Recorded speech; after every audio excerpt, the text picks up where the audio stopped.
Bayangkan sebuah senjata yang tidak memberi waktu berpikir, tidak memberi peringatan, dan tidak memberi kesempatan untuk menyesal. Rudal hipersonik melesat lebih cepat dari suara, lebih cepat dari sistem pertahanan, bahkan lebih cepat dari keputusan politik.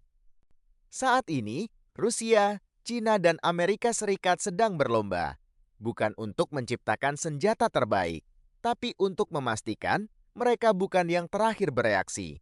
Dalam perlombaan ini, yang kalah bukan hanya negara, tapi seluruh dunia. Dunia pernah percaya bahwa perang bisa dicegah dengan perhitungan.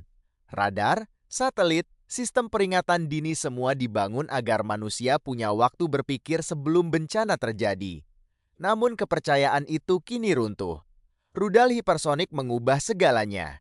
Ia tidak memberi waktu, tidak memberi peringatan. Ia datang lebih cepat dari keputusan politik, lebih cepat dari diplomasi, bahkan lebih cepat dari rasa takut itu sendiri.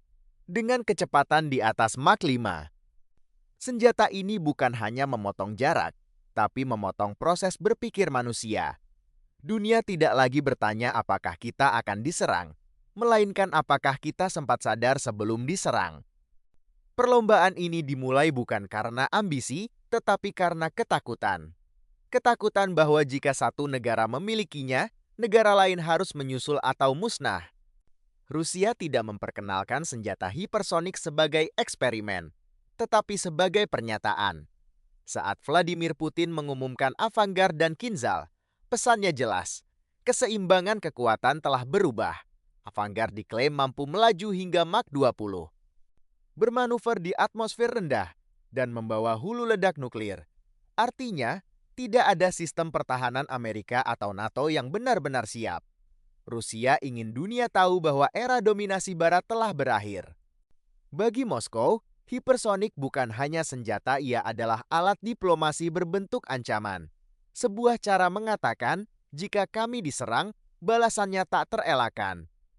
Berbeda dengan Rusia, China memilih diam, tanpa pidato besar, tanpa ancaman terbuka.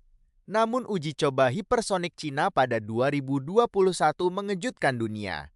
Sebuah kendaraan hipersonik mengorbit bumi, lalu turun menghantam target. Ini bukan sekadar senjata cepat, ini senjata yang datang dari arah yang salah. Sistem pertahanan Amerika dibangun untuk ancaman dari utara, bukan dari orbit. China mengirim pesan sederhana, kami tidak perlu lebih keras, cukup lebih cerdas. Dalam skenario konflik Taiwan, hipersonik menjadi kartu truf yang bisa mengubah peta kekuatan hanya dalam hitungan menit. Amerika Serikat lama percaya bahwa pertahanan misilnya tak tertandingi. Namun hipersonik membuktikan sebaliknya.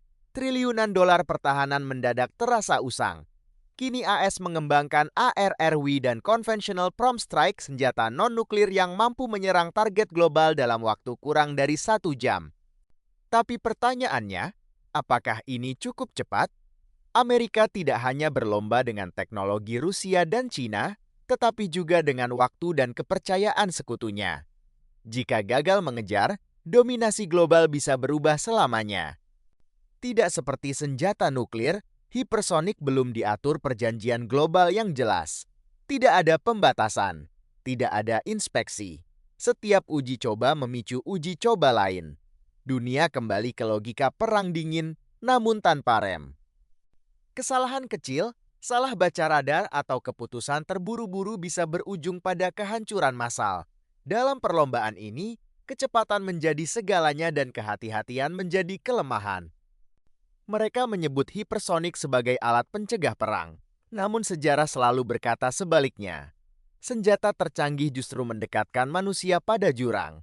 Dalam dunia di mana rudal lebih cepat dari diplomasi, kemenangan menjadi ilusi. Jika hipersonik diluncurkan, tidak ada perayaan, hanya kehancuran. Pertanyaannya bukan lagi siapa yang paling kuat, tetapi apakah manusia cukup bijak untuk menahan diri.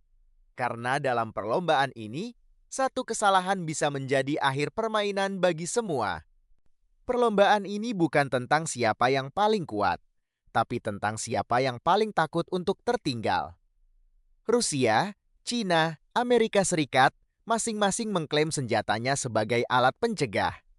Namun sejarah selalu punya pola yang sama.